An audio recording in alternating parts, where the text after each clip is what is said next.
السلام علیکم viewers, I am doctor any. امید اور دعا ہے آپ اپنی فیملی کے ساتھ جہاں رہیں ہمیشہ خوش رہیں۔ آج ہم بات کریں گے ایک ایسے الٹرا ساؤنڈ کے بارے میں جس سے معلوم ہو سکتا ہے کہ آپ کے بیبی کی گروتھ ٹھیک ہو رہی ہے یا نہیں، اور اس کو ماں سے بلڈ کے ذریعے خوراک اور تمام نیوٹرینٹس ٹھیک جا رہے ہیں یا نہیں۔ اس الٹرا ساؤنڈ کو امبلائکل آرٹری ڈاپلر الٹرا ساؤنڈ کہتے ہیں، جس سے ہم بلڈ فلو کو جو ماں سے بچے کو جا رہا ہے اس کو مانیٹر کر سکتے ہیں۔ اب یہ کن صورتوں میں کروایا جاتا ہے؟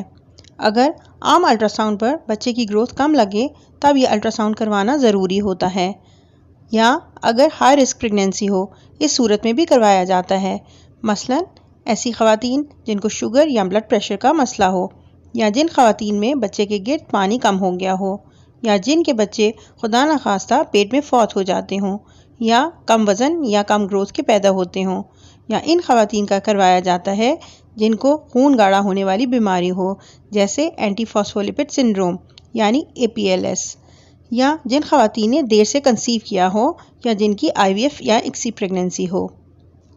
اب یہ الٹرا ساؤنڈ کون سے ہفتے پر کروانا چاہیے؟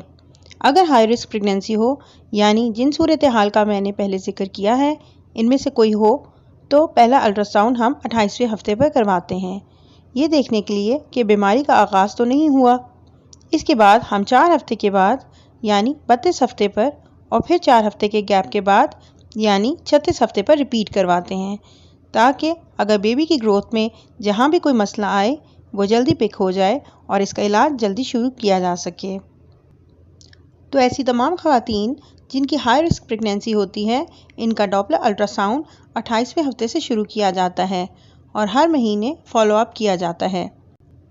لیکن اگر لو رسک پریگنینسی ہے، یعنی مدر کو ان میں سے کوئی بھی مسئلہ نہیں ہے، تو ایک ڈاپلر الٹرا ساؤنڈ 33 سے 34 ویکس پر کروایا جاتا ہے، اور اس میں اگر وہ نارمل آتا ہے تو پھر اس کو مزید کروانے کی ضرورت نہیں ہوتی۔ ڈاپلر الٹرا ساؤنڈ کے ذریعے ہم یہ دیکھ لیتے ہیں کہ بچے کے پلیسینٹا اور امبلائکل کارڈ جس کے ذریعے خون نے ماں سے بچے تک پہنچنا ہے، ان میں کوئی رکاوٹ تو نہیں ہے، کیونکہ اگر آکسیجن اور دیگر نیوٹرینٹس جیسے glucose, amino acids, fatty acids, minerals, یہ سب ماں سے بچے کو ٹھیک سے ٹرانسفر نہیں ہوں گے تو اس کی گروتھ کم ہو جائے گی یا مکمل رک جائے گی۔ اگر تو رپورٹ نارمل آئے تو اس کا مطلب ہے کہ بلڈ فلو ٹھیک ہے اور بیبی کو خوراک ٹھیک سے پہنچ رہی ہے اور گروتھ نارمل ہو رہی ہے۔ لیکن بعض اوقات رپورٹ میں ST ریشیو یعنی سسٹولک ٹو ڈائسٹولک ریشیو کی ویلیو نارمل سے زیادہ آتی ہے، جو یہ شو کرتا ہے کہ بیبی کی طرف بلڈ فلو کم ہے اور اس کو پوری خوراک نہیں جا رہی۔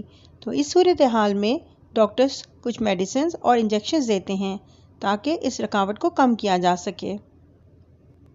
ایک دوسری کنڈیشن بھی ہے جسے ہم ایبسنٹ ڈائسٹولک فلو کہتے ہیں، جس میں بچے کی طرف بلڈ فلو بالکل رک جاتا ہے، اور اگر بچے کو چند دنوں میں ڈیلیور نہ کروایا گیا تو خدا نخواستہ بچے کی ڈیتھ بھی ہو سکتی ہے۔